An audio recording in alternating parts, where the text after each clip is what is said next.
Allez, c'est parti. Aujourd'hui, programme très spécial. On va me construire un casier. Dans la France de Macron, être une femme indépendante, c'est complètement dépassé. Donc, première étape, il faut se trouver un un mec serviable, le laisser préparer la caisse à outils tout seul. Et puis, il faut le traîner de force à Leroy Merlin pour qu'elle choisisse les matériaux à notre place. Pendant ce temps, moi, je fais rien et je mets juste un très joli chapeau. Comme à Leroy Merlin, ça coûtait une blinde pour faire un meuble sur mesure, on a préféré partir à Ikea pour prendre un meuble de cuisine. Alors, c'est étonnant, mais en fait, c'est les seuls meubles qui sont assez profonds pour accueillir la salle à l'intérieur et en même temps, c'est pas très cher. Du coup, j'ai pris un meuble de 60 par 60 et en hauteur, il fait 2 mètres. Donc là, normalement, je pense que j'aurai la place de tout ranger. Et évidemment, on a choisi le jour où il pleut pour le faire, parce que sinon, c'est pas marrant. Pendant que le garçon il travaille, vraiment faire attention à ne surtout rien faire. On supervise de loin. Il faut le laisser faire un peu les trucs compliqués et dès que c'est simple, comme faire glisser la petite feuille de bois dans la fente, là, on y va. Comme ça, on se rend vraiment très serviable. Oui, j'ai changé de chapeau. Je voulais pas mouiller l'autre. Malheureusement, il a capté qu'il était en train de monter un meuble tout seul juste pour ma gueule. Du coup, il m'a dit d'aller bosser moi aussi. Flemme. Donc voilà comment on se retrouve avec une framboise qui porte un pyjama de prisonnier, qui est en train de visser une putain d'armoire de cuisine pour son cheval. Et comme si c'était pas déjà assez humiliant, je me retrouve à planter des clous avec ma manucure qui coûte 80 balles. Non.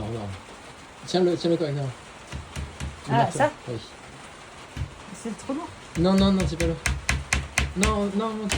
Oui, C'est pas droit. c'est pas grave, refais. Vas-y, mets-en un autre. Mais c'est pas droit. Je te le tiens. Mais c'est pas droit. Oh.